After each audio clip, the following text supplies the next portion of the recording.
पूरे देश में ईद मनाई जा रही है। नेता मंत्री भी इस मौके पर ईद की मुबारकबाद दे रहे हैं। इसी कड़ी में सपा प्रमुख अखिलेश यादव भी लखनऊ पहुंचे।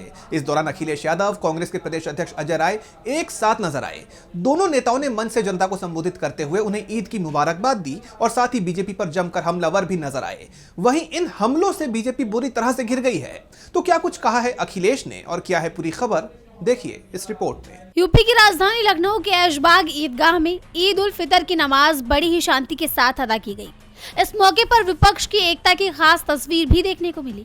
सपा प्रमुख अखिलेश यादव और यूपी कांग्रेस अध्यक्ष अजय राय एक मंच पर नजर आए।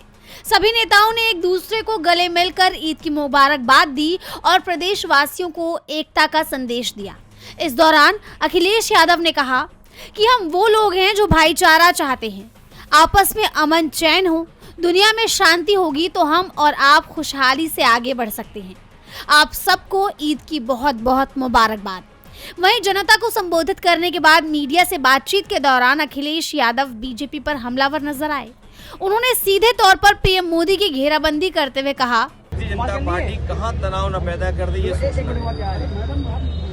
अगर मथुरा में, वृंदावन में, धार्मिक स्थान पर साधु के साथ अगर ये व्यवहार हुआ हो, और वहीं काशी में जहां प्रधानमंत्री कई बार चुने गए हैं, खुलेआम एक छात्र ने एक छात्र को मार दिया, खुलेआम गोलियां चल रही हैं। इससे पहले गोरखपुर में गोरख धंधा होते हुए देखा होगा आपको, वहां भी खुलेआम गोली मार दी। पूरे प्रदेश में जो चाहता है वो कर लेता है, कोई कानून व्यवस्था की कोई व्यवस्था नहीं बची। वहीं पश्चिम बंगाल चुनाव को लेकर भी उन्होंने बयान दिया और मुख्यमंत्री ममता बनर्जी की जीत का दावा किया। उन्होंने साफ कहा कि सच्चाई ये है कि ममता बनर्जी अकेले भी लड़ेंगी तो वो जीत जाएंगी।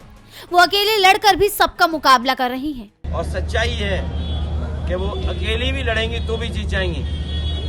वो अकेली लड़कर के भी सबका मुकाबला कर रही हैं। ये जो अधिकारियों का ट्रांसफर हो रहा है बंगाल में, सुना है कि बड़े पैमाने पर अधिकारियों को हटाया गया है। डीजीपी, चीफ सेक्रेटरी या अन्य सेक्रेटरी या अन्य अधिकारी, पुलिस के और प्रशासनिक अधिकारी। लेकिन उत्तर प्रदेश में जब जब बीजेपी के समय पर चुनाव हुआ है, बीजेपी ने एक भी अधिकारी नहीं हटाया। वो अधिकारियों ने चुनाव आयोग से मिलकर के बीजेपी के लोगों ने ऐसे अधिकारी सेट किए थे कि रिश्तेदारी आसपास बना रहे, रिश्तेदार के माध्यम से ही हम चुनाव जीत लें। तो एक तरफ जहां बंगाल में तमाम अधिकारियों को हटाया गया, वहीं उत्तर प्रदेश में हम लोगों ने देखा था कहीं किसी अधिकारी को नहीं हटाया गया। अखिलेश यादव का हमला यही नहीं रुका। उन्होंने आगे बीजेपी के अंदर खींचतान का दावा किया और कहा कि राजधानी में अब दोबारा बाटी चोखा की दावत नहीं हो पाएगी। 2027 में बड़ी शपथ होने जा रही है। भाजपा का अब कुछ चलने वाला नहीं है। अखिलेश ने फरसा वाले बाबा की जान जाने के मामले में सीधा सीएम योगी से इस्तीफे की मांग की और कहा, भारतीय जनता पार्टी के लोग कुछ नहीं जानते, वो केवल नफरत फैलाना चाहते हैं और हर परिस्थिति का राजनीतिक लाभ लेना चाहते हैं। अगर साधु बाबा की जान ली गई है तो मुख्यमंत्री जी को इस्तीफा दे देना चाहिए। जैसा आप जानते हैं कि इस वक्त उत्तर प्रदेश में फरसा वाले बाबा का मामला गरमाया हुआ है। आरोप है कि कुछ गौ तस्करों ने ट्रक से कुचलकर उनकी जान ले ली है।